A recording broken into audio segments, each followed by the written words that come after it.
नमस्ते, वंदे मातरम। क्या आप सपना देखते हैं? सबका ही सपना देखता है। सपना देखना एक आम बात है,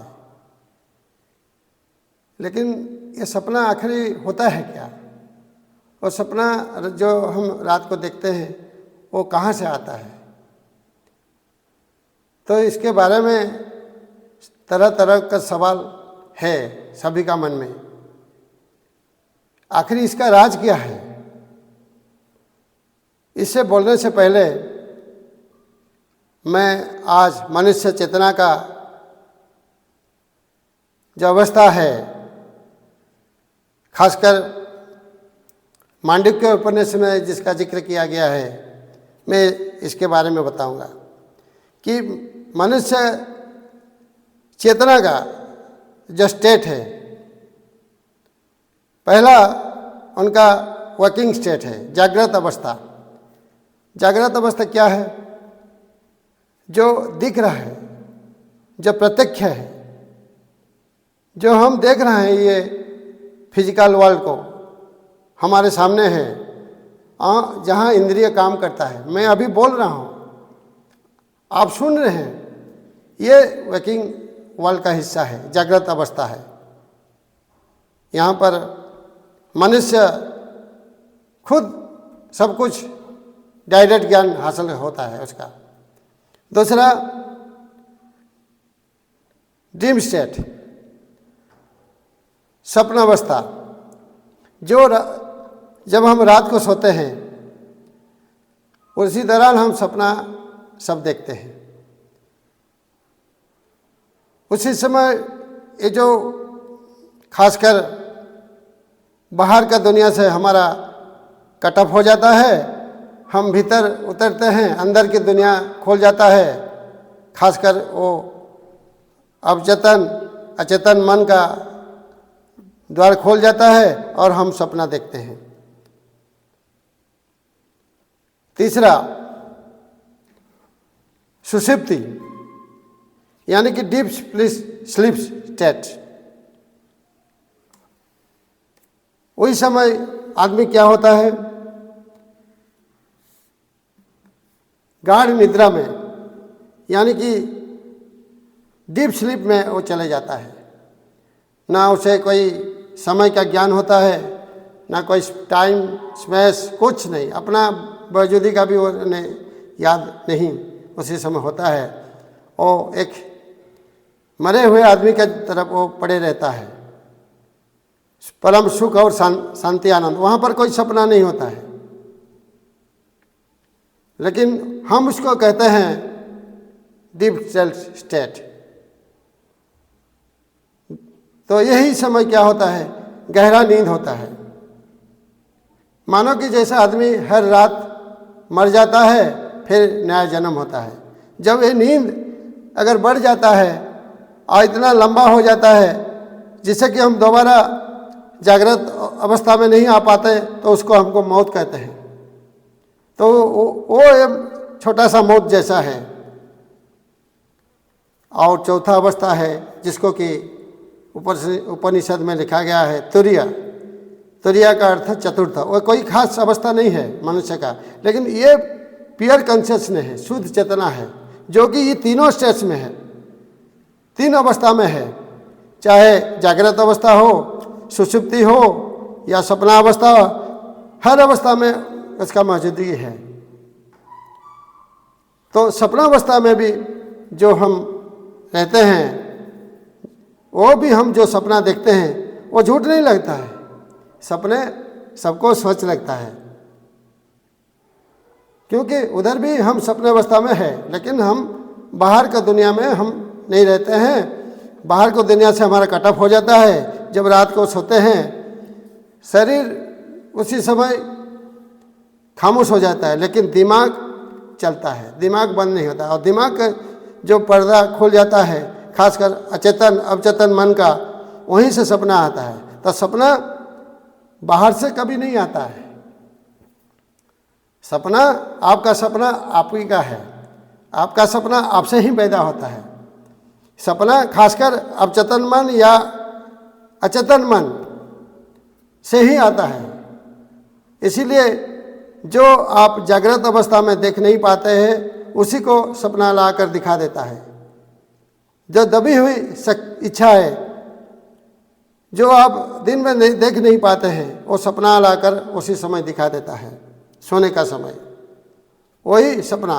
लेकिन लोग को प्राचीन काल में सपने को लेकर लोग में बहुत गलत भूमिया था। वो सपने को भगवान का वरदान मानते थे। कोई शुभ काम के लिए सपने को इंतजार करते थे। खासकर अगर मिस्र देश की अगर हम देखेंगे, बात सुनेंगे तो वहाँ सब लोग यानी कि राजा महाराज तक सपने को भगवान का निर्देश मानते थे। हमारे देश में ऐसा परंपरा चल रहा था। कुछ मंदिर में जाकर लोग प्रार्थना करते थे। आज सपने के इंतजार में कोई दिन वहाँ पर मंदिर में गुजार देते थे, तब उन्हें सपना मिलता है, वो भगवान का वरदान मानते थे, उसी हिसाब चले आते थे। लेकिन ये जो इनका भावना था वहाँ पर थोड़ा वो अंकुश लग गया जब दुनिया में कुछ रिसर्च हुआ सपने को लेकर, और इसमें काफ़ी रिसर्च हो चुका है। लेकिन जब रिसर्च के बाद सपने के बारे में होगा तब एक व्यक्ति का नाम तो जरूर लिया जाएगा, वो है सिगमंड फ्रॉइड। उसके अलावा अगर किसी का नाम लिया जाएगा तो वो कार्ल जंग। उनका जो रिसर्च वर्क है काफ़ी लाजवाब है, मनुष्य के लिए उसको समझना जरूरी है। तो उन्होंने एक बेहतरीन पुस्तक लिखा है, द इंटरप्रिटेशन ऑफ ड्रीम्स। वो सिगमंड फ्रॉइड का एक काफ़ी पॉपुलर पुस्तक है जिनमें उन्होंने काफ़ी विस्तार से चर्चा किए थे सपने के बारे में। इनका वो पेशे में एक डॉक्टर थे, खासकर वो न्यूरोलॉजिस्ट थे। वो पेशेंट को ट्रीटमेंट अपना क्लिनिक में करते थे।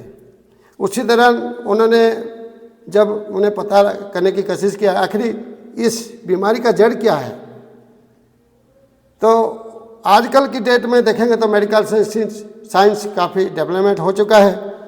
एमआरआई का ज़माना आ गया है। लेकिन उस समय क्या हुआ, कुछ नहीं था।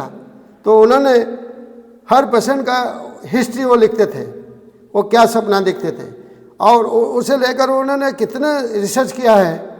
करने के बाद उन्हें ये नतीजा पहुँचे कि सपना दो प्रकार का होता है, एक मैनिफेस्ट कंटेंट और दूसरा लेटेंट कंटेंट। ऐसा करके उन्होंने बताया।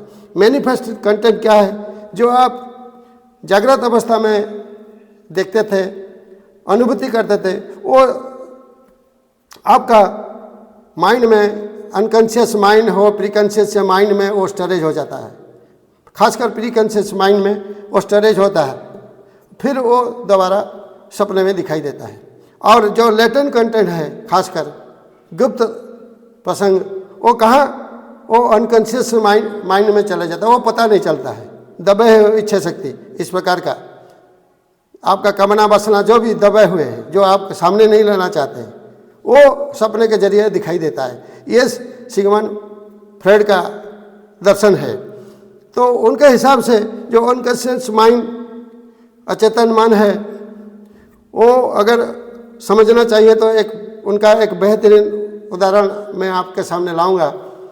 वो ये जो एक आइसबर्ग एग्जाम्पल, शानदार, वो समंदर के सतह के ऊपर जो एक आइसबर्ग का टुकड़ा दिखाई देता है, आप अगर उसको नज़दीक जाएंगे तो आप क्या देखेंगे, जो आपको लग रहा था कि एक आइसबर्ग एक टुकड़ा है, सच में वो टुकड़ा नहीं है, एक पहाड़ अंदर में सतह के नीचे पानी के डूबा हुआ है।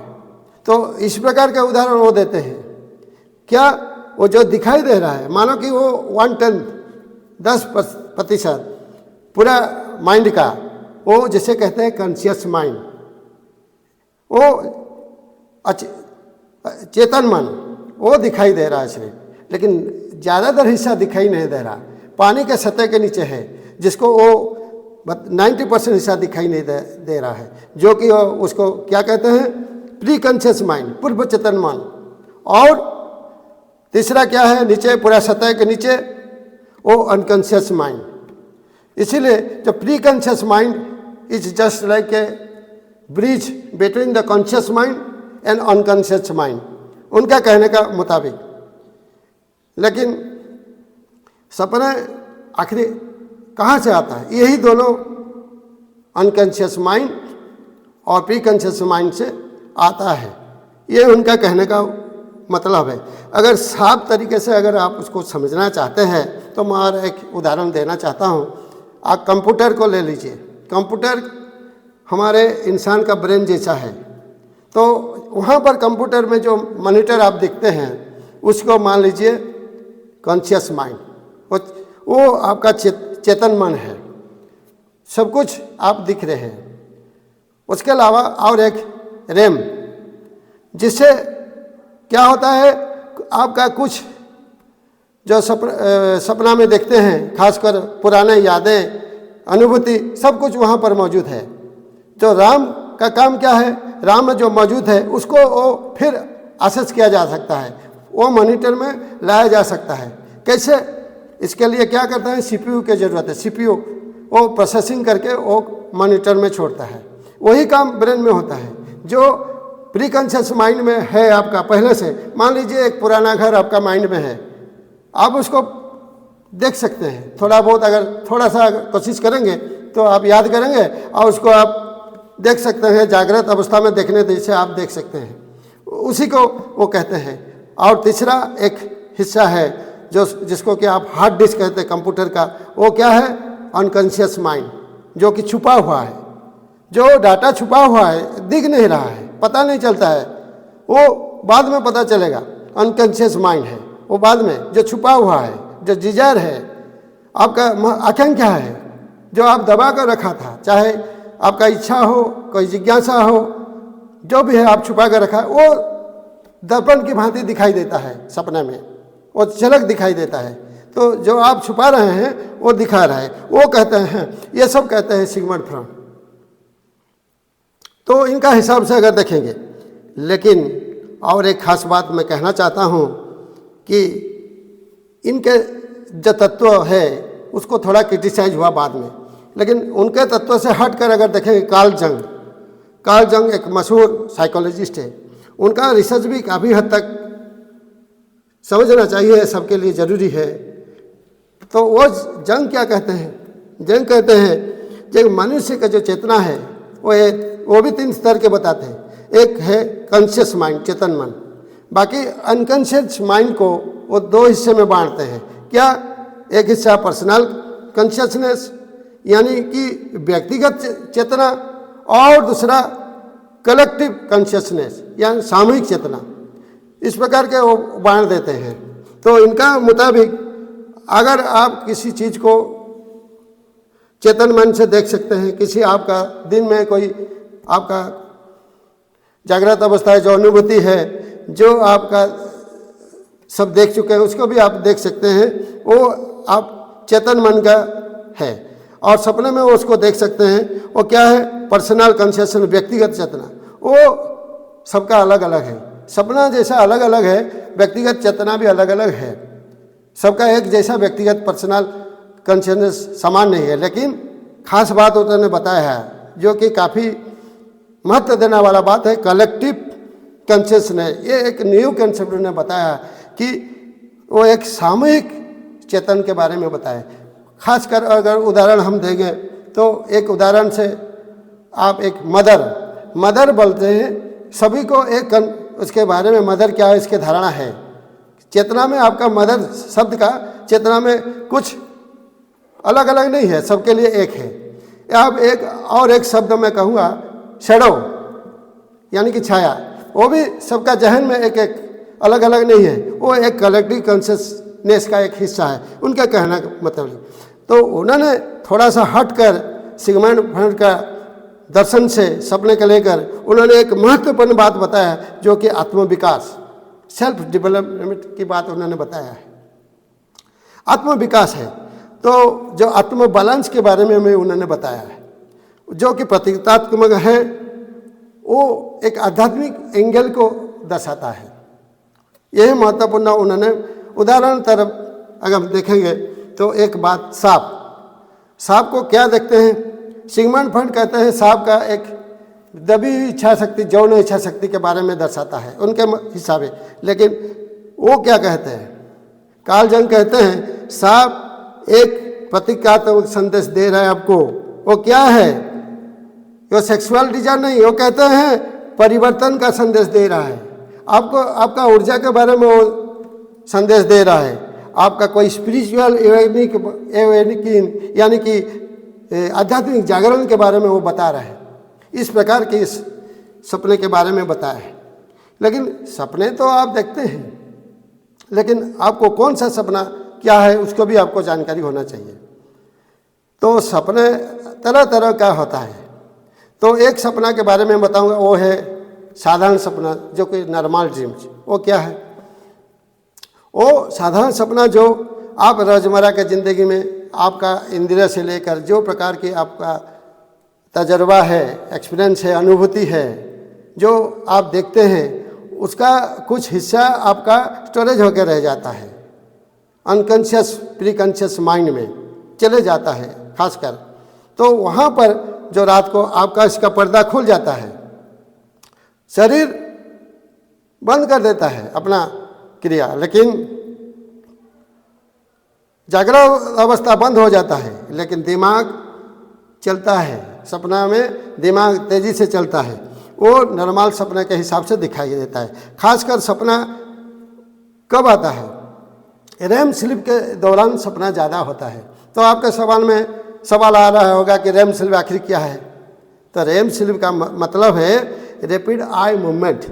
आप सोते हैं मगर आपका पत्ता हिलता है, कभी बाएं तरफ, कभी दाएं तरफ, कभी ऊपर, कभी नीचे। जैसे कि आप सपने में दृश्य देखते हैं, उसी को आँख फॉलो करता है आमतौर पर। तो इसीलिए वो मूवमेंट दिखाई दे रहा है, वो रैपिड होता है, इसीलिए रैपिड आई मूवमेंट उसको बोला जाता है। खासकर मनुष्य के सोने का बाद 90 मिनट के बाद वो रेम स्लीप होता है। वो काफ़ी चरण में, 2-3 चरण में होता है। जो आखिरी चरण रेम स्लीप होता है, सुबह का समय ज़्यादा होता है, वही समय आपको ज़्यादा सपना आप देखते हैं रेम स्लीप में।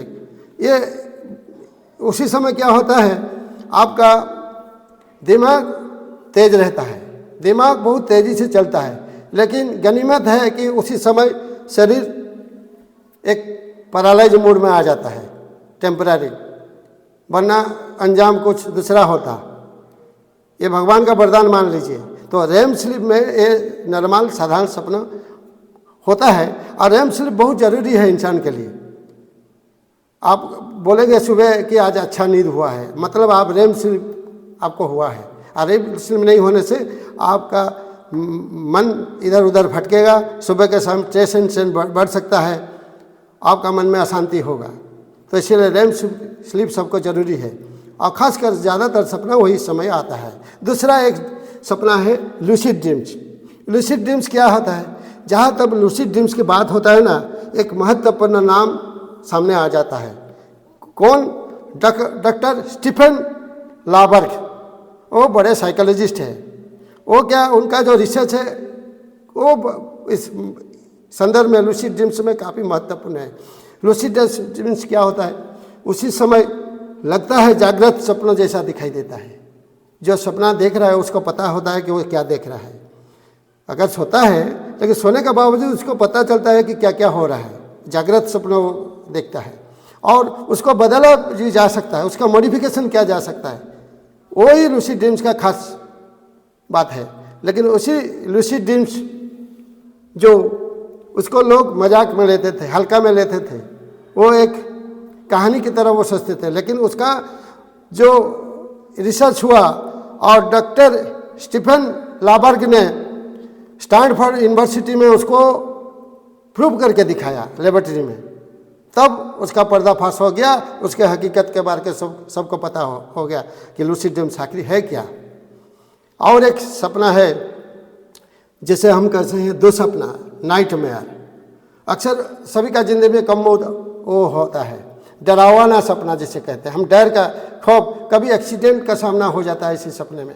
कभी आप ख्याल कीजिए, आप याद कीजिए, जब आप होता है रात को एक्सीडेंट का, आपका कार एक्सीडेंट हो जाता है, आप देखते हैं कार एक्सीडेंट हो जाए, उसी दौरान आप इस सपना में इतना हावी हो जाता है, जब नींद भी भांग जाता है, आप जागृत अवस्था में आ जाते हैं, तब भी आपको यकीन नहीं होता कि आप सपना देख रहे थे। आप तुरंत जाकर क्या करते हैं, आपका गैरेज में गाड़ी को चेकिंग करते हैं, क्या हुआ है, इस प्रकार का वो सपना है।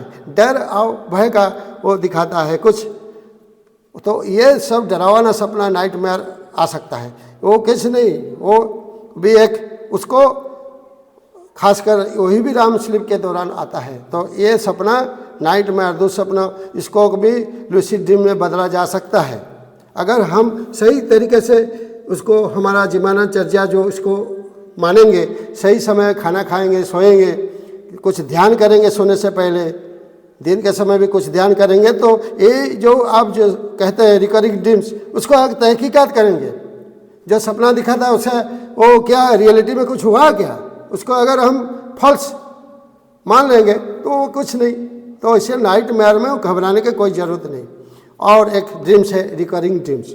वो ड्रीम्स क्या होता है? रिकरिंग ड्रीम्स एक मानो कि एक प्रकार की अनफिनिश्ड बिजनेस, वो स्टीफन लाबर के हिसाब से अनफिनिश्ड बिजनेस, कुछ काम रह गया है, अनरिजल्व हो इशू, जो हम अभी तक उस समस्या का समाधान नहीं कर पाते हैं, लेकिन समस्या हमसे जुदा नहीं होता है, लगा रहता है, वो बार बार वही सपना दिखाई देता है, वो रिकरिंग ड्रीम्स। और कुछ सपना बार बार यही दिखाना चाहता है कि आपको संकेत देना चाहता है, सपने के जरिए आपको सतर्क कर देना चाहता है, वो रिकरिंग ड्रीम्स का एक हिस्सा है। तो जिसमें आप मानो कि एक सांकेतिक आदमी ऊपर से नीचे गिर रहा है और देख रहा है, उसका मतलब क्या है? आपका अंदर भय है, इनसिक्योरिटी आप फीलिंग कर रहे हैं। अगर आप देख रहे हैं सपना बार बार कि आप दांत उखड़ गया है, टूट गया है, तो इसका मतलब है कि आपके अंदर में कोई सेल्फ कॉन्फिडेंस कमी है। इस प्रकार के सपना से सांकेतिक परिभाषा निकल कर आ जाता है, जिसको कि आप सतर्क करने के लिए आपके लिए जरूरी है। और एक ड्रीम है प्रोफेटिक ड्रीम्स। परफेक्टिक ड्रीम क्या? भविष्य सूचक सपना है। भविष्य सूचक सपना क्या?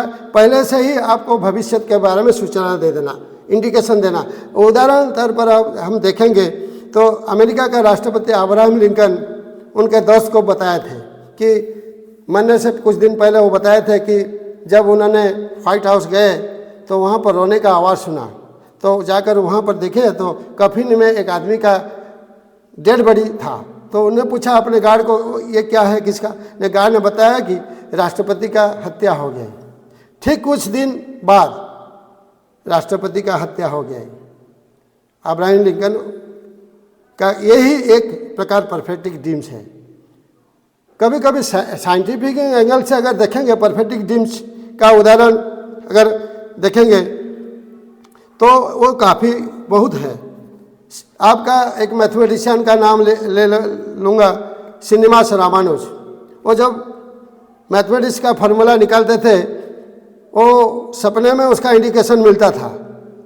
मेंडलीव जब पीरियोडिक टेबल डिस्कवर किया, उसी दौरान भी उन्होंने कुछ एग्जाम्पल उनके सामने आ गया था, सपने में वो देख रहे थे।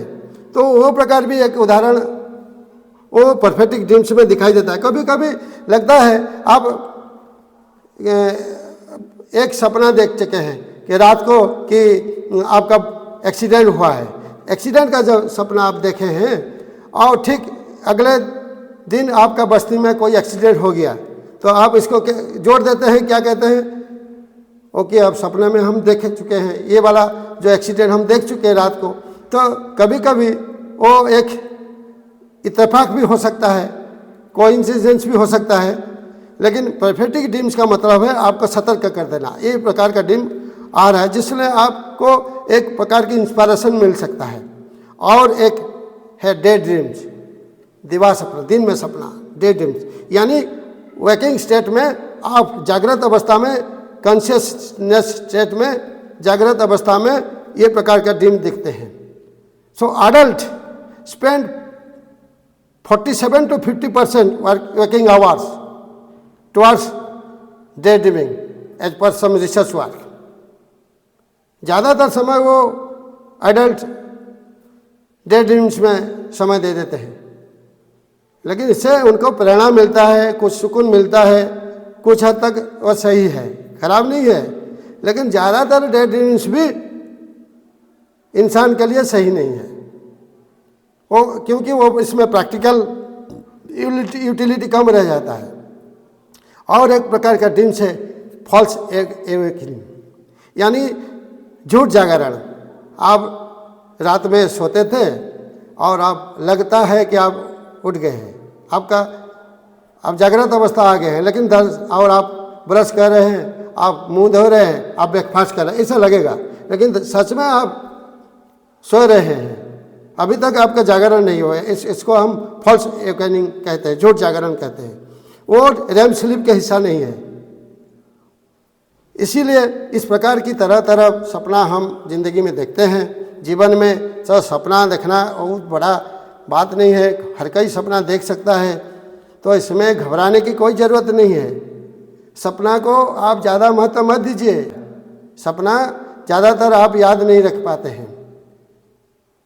आप इसलिए सपने को अगर कंट्रोल करना चाहते हैं तो आपके सपने में जो आप पुराण में वर्णित किया गया कि सपने के समय आत्मा शरीर से चले जाता है दूसरे जगह पर, आत्मा विचरण होता है बाहर में, तो आत्मा के अगर मिलन चाहते हैं और आत्मा का एक दर्पण माना जाता है सपना पुराण के हिसाब से। तो अगर आत्मा को आप साक्षात करना चाहते हैं, आत्मा के द्वारा परिचालित होना चाहते हैं, तो सबसे बड़ा माध्यम है आध्यात्मिकता। तो आध्यात्मिकता सबसे बेहतरीन मार्ग है आपके लिए। योग सबसे बड़ा बेहतरीन रास्ता है, आसान रास्ता है, जिसके कारण आप सपनों का ज़्यादा महत्व नहीं रहेगा। तो इसलिए आपको थोड़ा सा करना होगा, सही समय पर सही वक्त पर सही काम करना है। सही समय पर आप सोने के लिए जाना चाहिए बेड को। Early to bed early to rise, ये आपको मानना पड़ेगा, तो आपका सब कुछ ठीक हो जाएगा, सपनों का कोई महत्व नहीं रहेगा। और आप सोने से पहले ध्यान, और दिन में भी सोने के बाद उठने के जागने के समय भी ध्यान करना चाहिए। जीवन में ये सब प्रयोग करने से सपनों का ज़्यादा महत्व नहीं रहता। सपना हमारा कभी दुश्मन नहीं है, सपना हमको संकेत देता है, हमारा साथी है, तो इसलिए उसको ज़्यादा महत्व देना चाहिए नहीं। और हमारा अगर देखेंगे रात को सपना तो सबका ही देख लेता है, लेकिन दिन में जो सपना आपको सोने नहीं देता है, आपको वो इस प्रकार का सपने देखना चाहिए। दिन में सपना देखना चाहिए जो आपको सोने नहीं देगा। वो उस प्रकार सपना आपको ज़िंदगी को प्रगति की तरफ ले जाएगा, आप तरक्की के बुलंद पर पहुंचेंगे, इसमें कोई संदेह नहीं है। सबको धन्यवाद।